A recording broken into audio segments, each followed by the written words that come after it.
следниот разговор, јас многу се радувам, бидејќи одамна не сме те имале во бекстејдж. Катарина Ангеловска, советник за личен развој и автор на книги кои што го подобрија животот на илјадници луѓе, слободно можам да кажам. Кате, најпрвен кажи ми како се чувствуваш? Многу се радувам.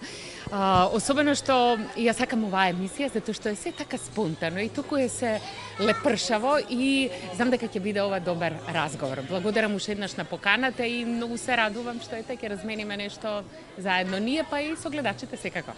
Каде си, што правиш периодов, кажи? Тука сум во Македонија, во Скопје сум, се случуваат работилници, работам со индивидуални сесии и така натаму, така што главниот фокус ми е поставен најмногу на мојата mindfulness програма. Сега не знам дали знаеш, не знаеш, ама ете. Впрочем, тоа беше и поводот зашто те повикавме во бекстејдж, бидејќи буквално ми кажаа дека жените, особено припадничкиве на понешниот пол, полуделе по програмава за mindfulness, па ме интересира што се случува таму и што добиваат со оваа програма, што освестувате и како тоа влијае на нивниот понатамошен развој. Да, значи многу се радува. Mindfulness сертификатот за оваа програма го добив за време на короната и беше еден момент кој што беше совршен токму за оваа програма, затоа што оваа програма има еден холистички пристап и е програма која што трае 8 недели пред се и е програма која што ја завршив на еден британски коледж и истата оваа програма е признаена од Британска асоциација на психолози. И сега не влегувам многу во детали, оние технички, сакам само да напоменам дека mindfulness како израз кај нас во Македонија не е толку познат и кога би се направил еден буквален превод, mind ум, fullness исполнетост, умствена исполнетост. Меѓутоа не може да му дадеме на овој израз таков превод, буквален, затоа што самата програма опфаќа еден холистички пристап. Што значи холистички? За некој кој што не се запознаени со терминот, ја сакам сите да не разбера. Да. Холистички пристап е кога се опфатени сите аспекти на човековото живење, и ум, и тело, и емоција, и спиритуална димензија, и волја, и интуиција, значи сите аспекти на човековото постоење, битисување и екзистирање во оваа димензија го опфаќа тој холизам. Знаеш како, цело е кога има се. Кате морам да акцентирам во разговоров дека постојано си насмеана и постојано си позитивна. Велат не постои совршенство, совршен живот, совршен човек и совршени навики и слично. Верувам дека и кај тебе истото, меѓутоа од каде ја црпиш оваа позитивна енергија? Како ти се справуваш со стресот и што би им препорачала на гледачите на бекстејдж, бидејќи знаеш како, сега и во медицината се води кон тоа дека болестите се развиваат од стресот. Дали Кате Ангеловска нема стрес или едноставно знае како да се справи? Знам да менаџирам, да си го менаџирам стресот. И тоа го научив низ годиниве.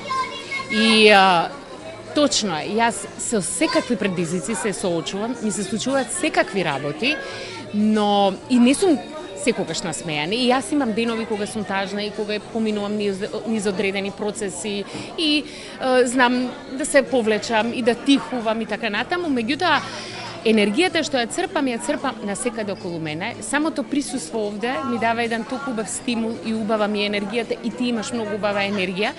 И што би им препорачала? Јас би препорачала на сите да почнат да се позанимаваат со себе, наместо да покажуваме постојано со прст дека некој е виновен и одговорен за нашите состојби и предизвици. Доста е веќе со тоа. Живееме во толку напредна ера, каде што се ни е достапно и јас само едно ќе кажам, незнаењето е избор во денешно време. Се има. Јас сум тука, има многу терапевти кои што може да се обратат. Значи, јас сум советник за личен развој. Јас не сум терапевт, нели, психотерапевт, не сум психолог, меѓутоа сум советник за личен развој. И јас сум тука на сите да им помогнам, да им дадам една смерница во која насока да се движат и како секојдневието да го ни секојдневието да поминуваат. Сега во однос на темата која што ја споменавме веќе, ослободување од стресот и канализирање на сопствената енергија, нели, од луѓето кои што се дел од медицината до психотерапевти, до советници за личен развој, сите велите дека е многу важна физичката активност, нели, од лесно пешачење до трчање до различни спортови да се практикуваат, но исто така тука се споменува дека е многу важна и физичката активност помеѓу партнерите. Нели не треба долги години да се биде во целибат, бидејќи нели на тој начин навистина е важно да се канализира и да се рестартираат и да се канализира енергијата. Што би кажала ти на оваа тема? Само ти можеш ова да ми го поставиш. Затоа што е табу и да, ме интересира буквално сексуалната енергија која што има секое живо битие, и мажи и жени, кој е вистинскиот начин, еве да разграничиме веќе еднаш дека тоа не е срамота, туку е еден важен дел за здрава психофизичка личност. Апсолутно, многу се согласувам и не е табу. Во овој свет на порнографија, во овој свет на изобличени вредности на жена како жена, на маж како маж и како на еден чин, сексуален чин на размена на енергија помеѓу две битија без разлика, значи на пол, значи не сакам тука да декларирам, односно да ставам рамка, е толку важна да тоа, само едно ќе кажам, сексуалната енергија е животна енергија и таа треба да тече низ нас. И ова што сега јас убаво се чувствувам, и покрај тоа што ми е топло, но тоа што јас го чувствувам, тој флоу на енергија, тоа е сексуална животна енергија и не е табу. И не е табу да почнеме да зборуваме на оваа тема и да почнеме да се пронаоѓаме себе си во овој малку изопачен свет на оваа тема, сакам да кажам.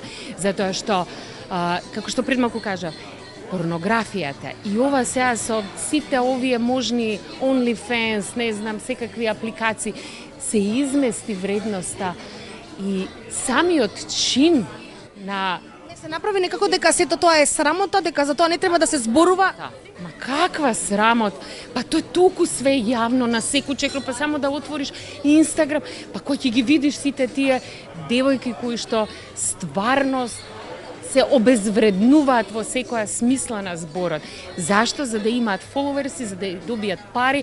Значи, погрешно ја насочуваат таа сексуална енергија. Тоа нема никаква врска со таа сексуална животна енергија за која што јас и за која што ние овде зборуваме и сме зборувале и во приватни услови.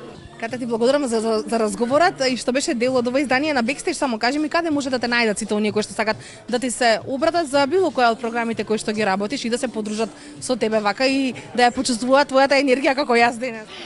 На социјалните мрежи на секаде може да ме најдат, само нека напишат на Google Катерина Ангеловска и ќе ме најдат. Има и на Facebook и веб страна, имам и Instagram и TikTok и ги користам сите алатки од ова денешно време во еден добар правец, барем за мене, нели? Да.